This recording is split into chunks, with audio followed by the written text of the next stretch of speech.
Howdy farm friends. Whoo, y'all, it is cold this morning, and I mean it's Alabama cold.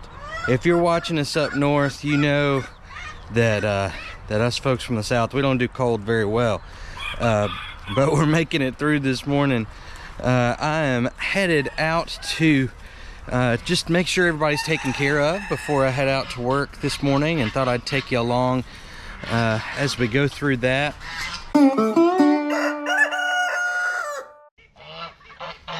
Well, what is it, y'all? Yeah, I hear ya. Well, what's going on? Y'all, I don't know. I don't know what's got the geese extra vocal this morning, but I'm gonna go ahead and feed them for the day. I hear y'all, I hear ya. So in case either you're new around here or you just haven't watched the videos where we talk about the geese, we got a few goose eggs from our friends over at Cog Hill Farm. Brooke, Jason, and Mary Carl. They had a bunch of goose eggs a while back. I don't know if y'all remember. Around the same time, golly, they're so loud.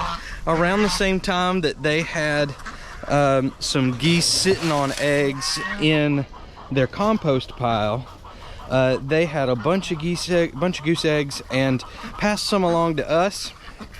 And we wanted to hatch those geese. All right, y'all got it. Yeah. There we go. Is that what y'all wanted? Okay. So we wanted to hatch some geese at the same time as we hatched some ducks, because we had some predator issues with our ducks.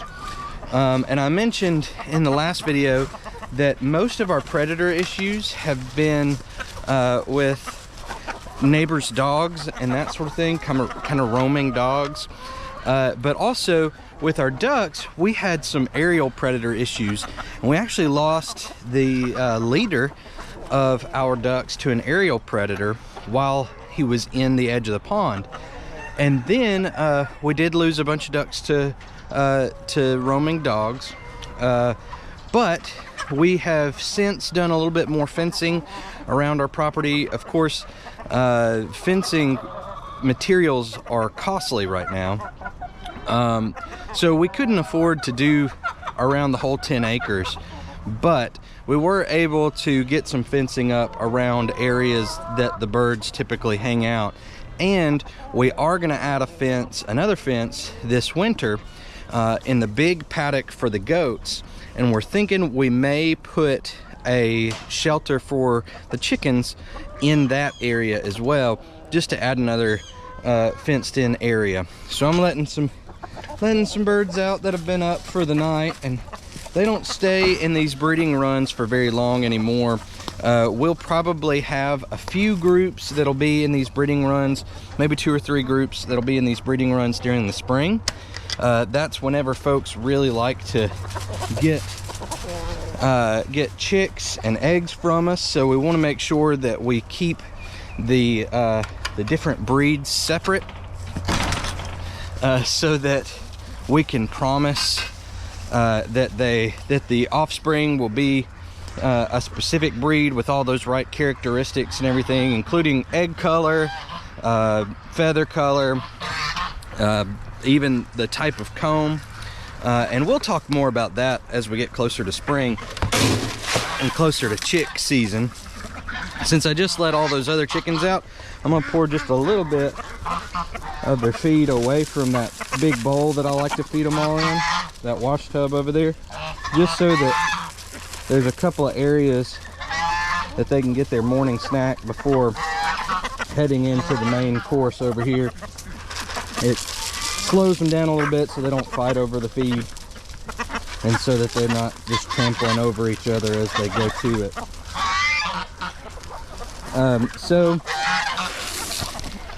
like I was saying, in the spring we'll probably separate some out into the breeding runs, but right now we're in a time of year where we just like to let our chickens free range pretty much all over the property. The ones that are up here, we're in the what we call the big pen, which was, sorry for if that sweep was a little too fast. We up here in the big pen, this is where we started with chickens and animals in general.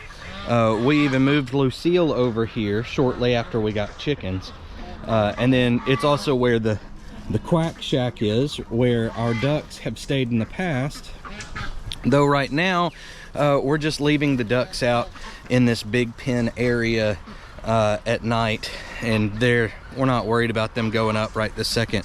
We may, like I said, in the spring, if we decide we're going to offer Cayuga duck eggs, then we'll for hatching, then we'll go ahead and put the Cayugas up all the way at night, so we'll train them to go into the quack shack.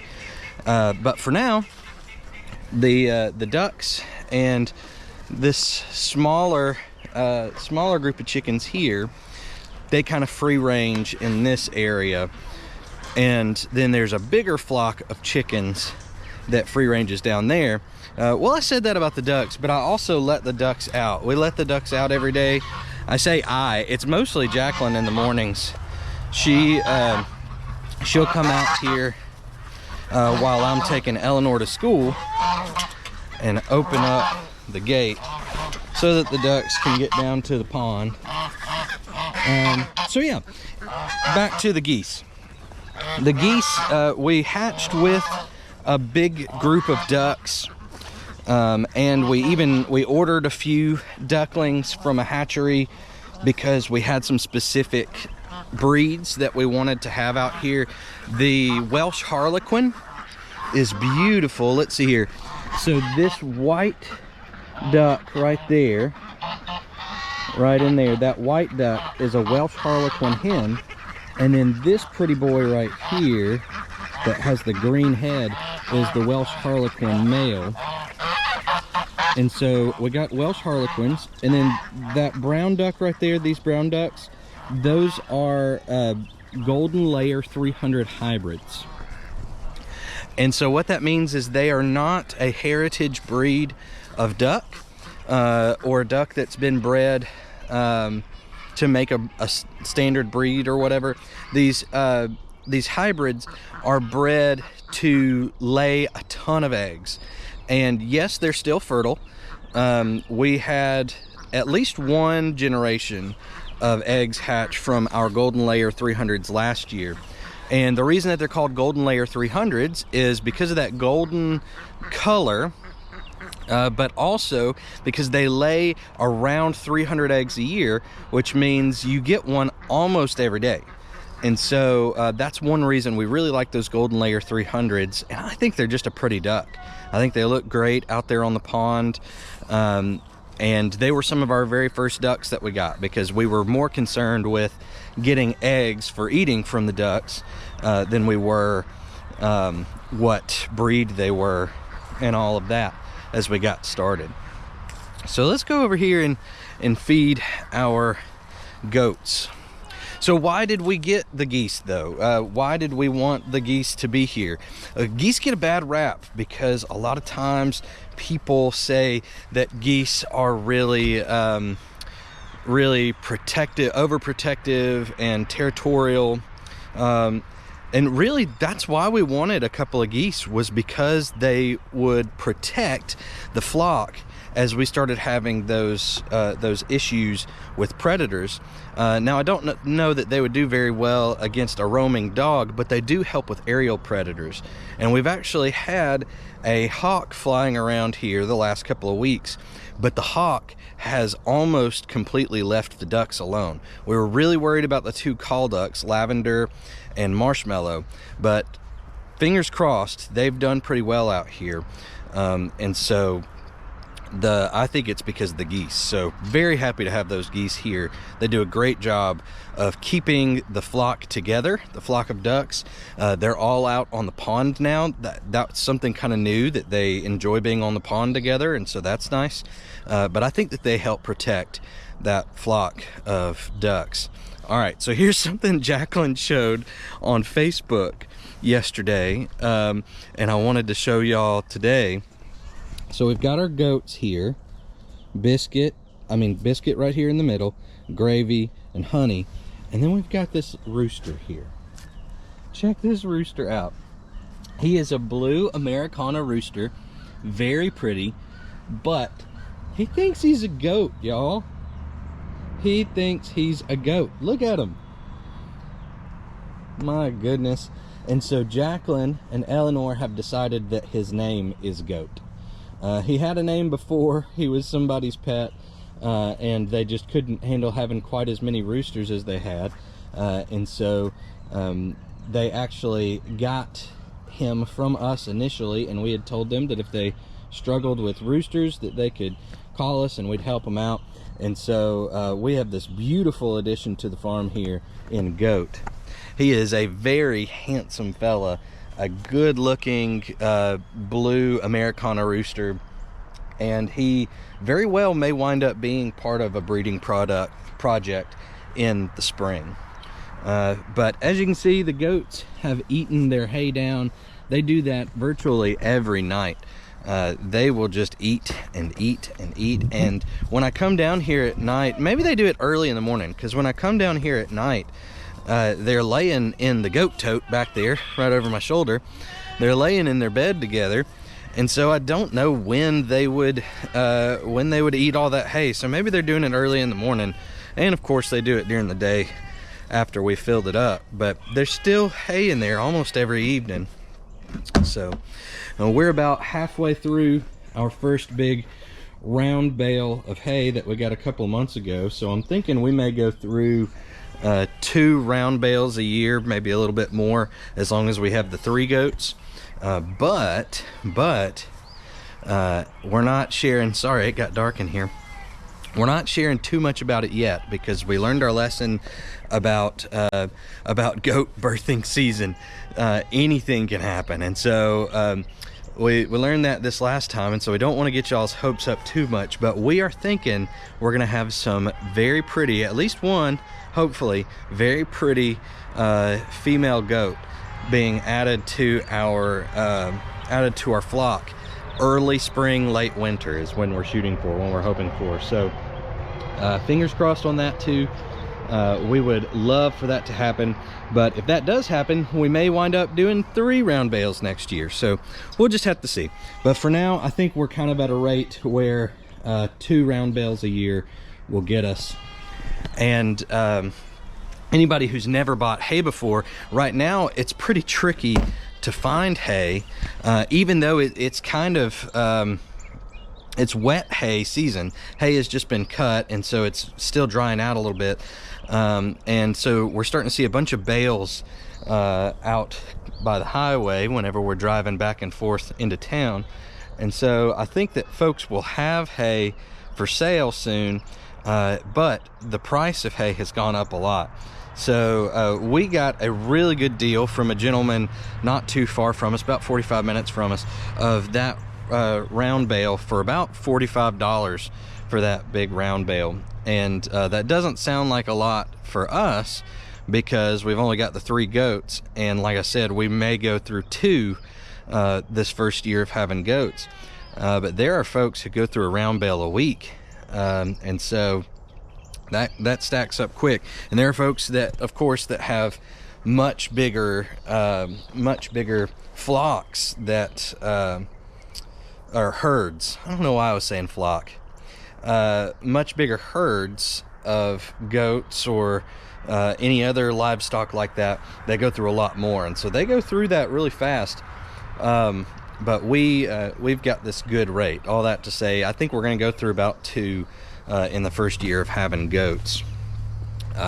But let's get some hay for these goats and get it out there for them. I'm going to go around over there where I can get a good flake. That's what they call like one line of hay out of the thing. So I'm gonna go over there and get some, and then we'll go feed the boys and the little girl. So this silly fella named Goat, the rooster named Goat, like I said, he is a blue Americana rooster. He is a pretty Americana rooster at that. He does have some leakage, which means right there on his neck he's got some gold spots that come through his pretty blue feathers, and so he wouldn't show very well, but that doesn't necessarily mean he couldn't be used in some sort of breeding project, so we'll see. But right now he enjoys being with the goats a lot more than he enjoys being with the other chickens, so we may not even have to worry about that. All right, babies, let me put this hay in here for you.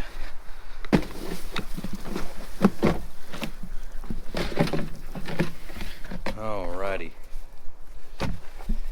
And y'all, I will almost certainly have to put a little bit more hay out here for them before it gets dark.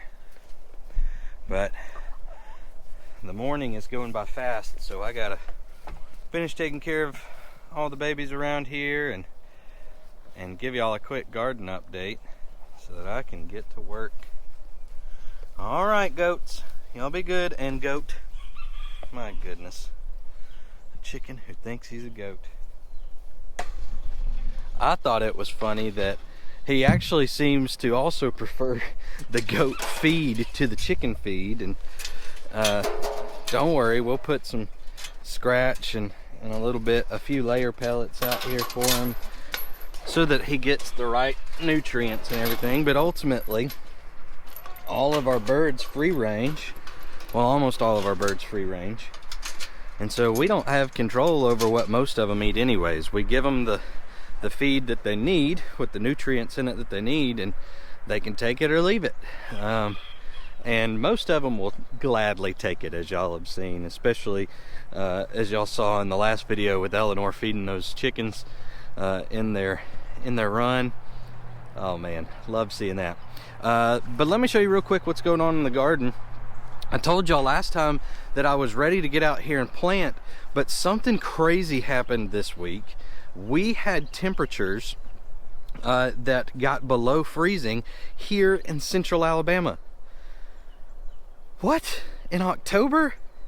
It was not cool. So, I mean, it was cool. It was a little too cool, if you know what I mean, but not cool.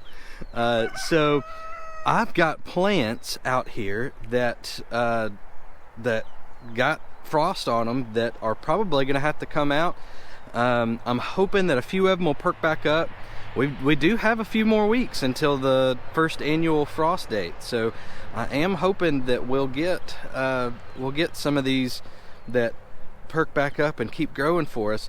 But the goners are the sweet potato vines, and I knew that was going to happen. I didn't know it was going to happen this early, but I did know that with sweet potato vines, once that first frost hits, it kills most of it. It pushes most of it back, and so you got to get those sweet potatoes out quickly, or you won't like them as much, from what I understand. And I don't know the science behind it or anything like that, but I do know that all the old timers and other YouTubers have told us, make sure you get those sweet potatoes out like same day if those vines get frost on them and die back. So I know what I'm doing this evening and maybe tomorrow morning before work. So trying to get those sweet potatoes out.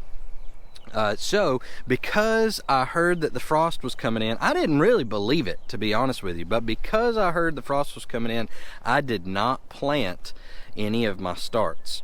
Instead, I moved them inside and put them under a good light, and y'all, it did wonders for my starts.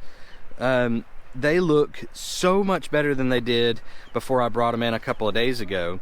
And so I think that this little stretch of them being under some strong light, regular watering and that sort of thing, is actually going to help us get to that next step in the garden I counted my starts this morning, and I have 5 rows worth of starts, 5 completely packed out rows worth of starts.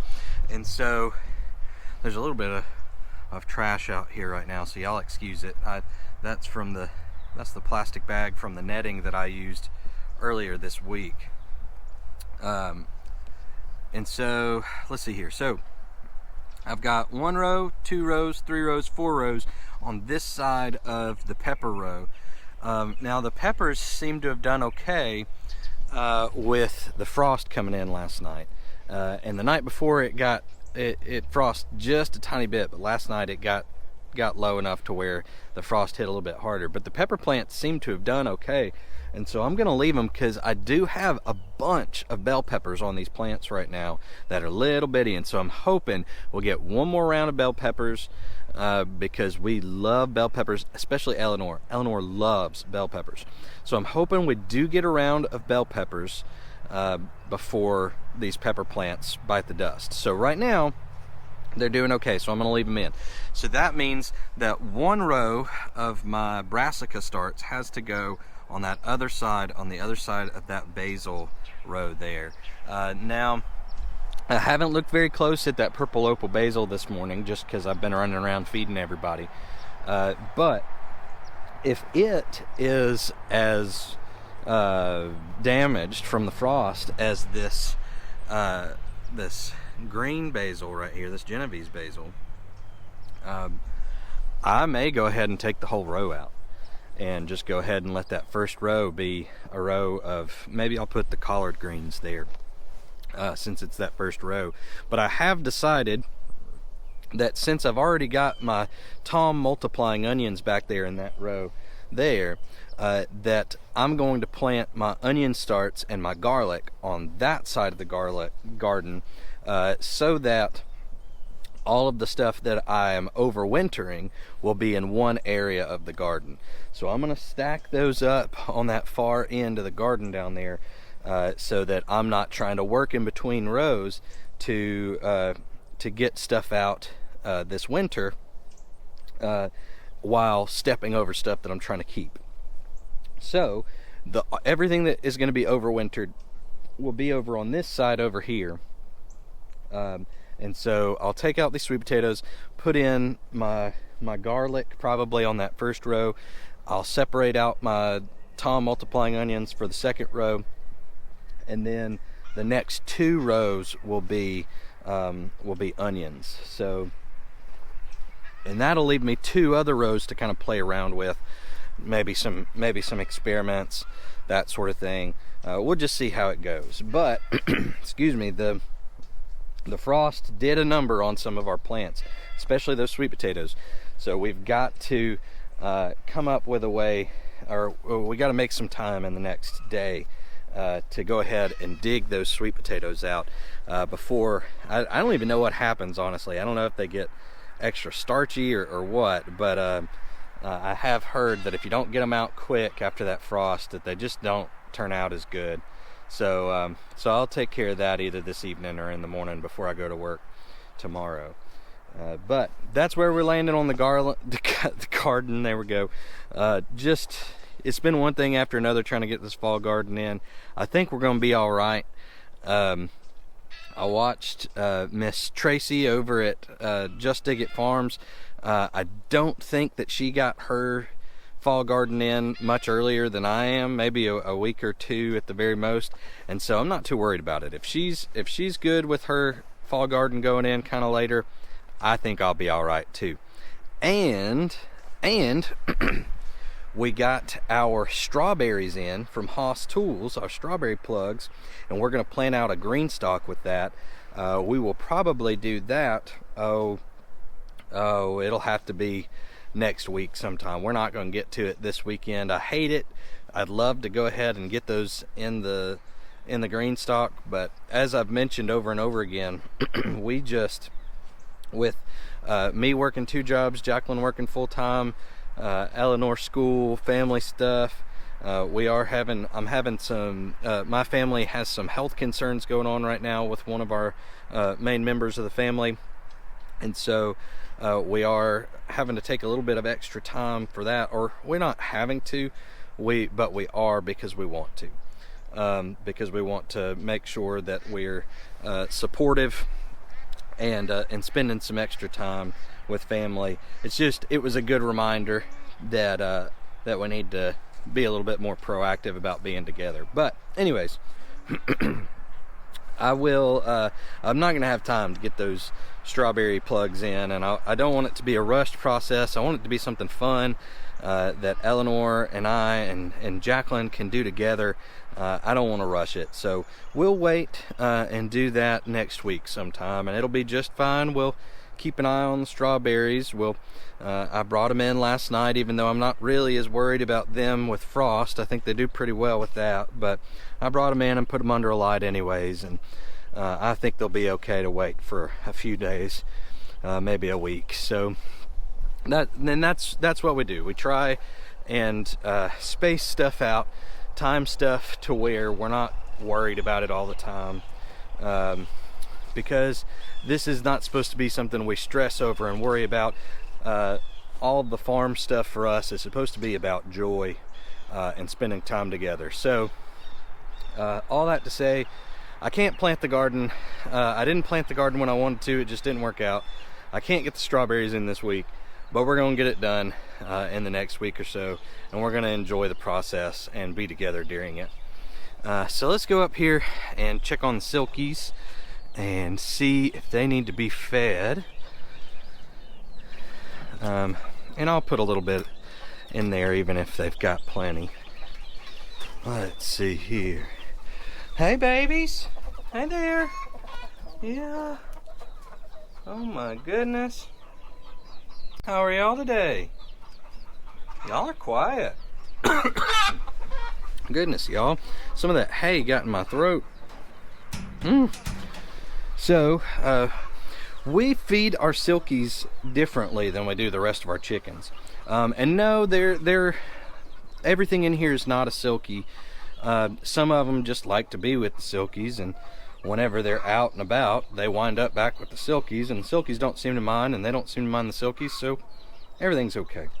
But we feed our silkies and Polishes a little bit differently than we do the rest of our flock.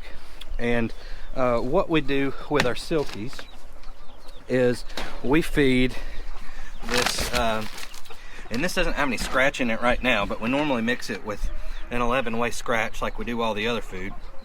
This is a Game Bird starter, which has a higher protein and different nutrients in it than our regular chick feed. But this is a Game Bird starter. People use it for quail a lot to beef up their babies quickly. We find that this helps the silkies a lot. The silkies do better when they're on this feed than they do with other feeds. So we'll do that, and I'll bring some scratch in here later. It's about time to refill their feed box anyways, so we'll mix it up with some scratch and get them taken care of. Yeah. Well, alrighty, y'all have a good one. Enjoy the day. Yeah. We love this silky house in here. If y'all saw the last video, you saw that we are working on it's a different concept from this, but the ideas are similar. A coop for our Seramas. Oh my goodness, y'all, look at this. That is a beautiful, beautiful Marans egg there. I will have to ask Jacqueline. I bet it came from that pretty girl over there. I think she may be the black Marans that we took to the Fayette County Fair. Man, woo, looks like chocolate. Let's see if I can show it to you in the sun a little bit. I don't know if it's focusing very well, but man, it is so pretty. And so that's one of the chickens that enjoys being with the silkies, even though it's not a silkie. So yeah, I like that. That's so pretty. So pretty. But like I was saying, we're working on another project for our Seramas. And basically the idea is, one, to have a special place for the Seramas. Also, we have 3 Seramas so far. And they're the ones that Eleanor got at the Fayette County Fair from really someone who's a neighbor of ours who lives close by, but we got to go all the way to Fayette to meet up with him again. I'm just joking. It's funny how that happens, though, how we stay so busy that we're not as good about meeting up with people and spending time with people in our area as we could be. But we do make time to spend with folks, and the Fayette County Fair, and then the other chicken show we went to a while back in Clanton, this gentleman was at, and he really wanted to pass on some pretty white Seramas to Eleanor. And if you saw the last video and any of our Facebook stuff in the last couple of weeks, you know that Eleanor immediately fell in love with one of the Serama hens. It's a white Serama hen named Daisy, and man, she loves that Daisy. So we did a live last week sometime, I can't really remember when, and that white Serama white Serama hen got away from Eleanor, and I had to kind of pause our live and run over and help her catch Daisy.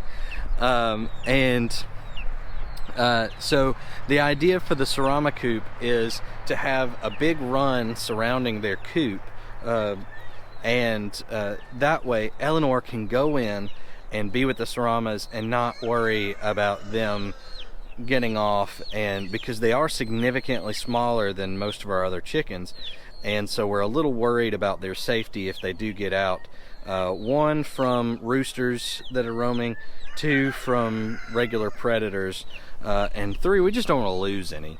So we are going to be doing that. And we saw that they mentioned it, so we will mention it too. We're probably getting a few Seramas from Cog Hill Farm later this week. So that's the hope, that this weekend we'll go pick up a few more Seramas to add to that pen. And so I think Jacqueline's going to be working hard on that pen over the next few days to get it ready, so that those new Seramas from Cog Hill, new to us Seramas from Cog Hill, will have a place to be right away, and Eleanor can start going in and spending time with them. She's anxious to do that.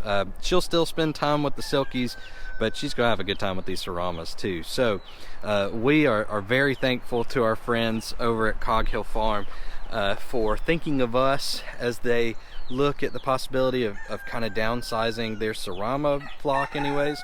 And Eleanor is over the moon about it. I mean, she is really excited that Mary Carl thinks enough of her to pass on a few of her chickens to her. So Eleanor's over the moon about it, and can't wait for that. So we'll of course take y'all along with us to pick up those Seramas, and as we bring them back home, we'll show y'all all of that as well.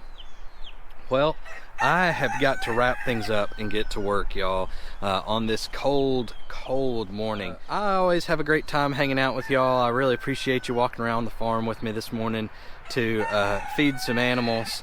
But I gotta get out of this cold and get ready for work.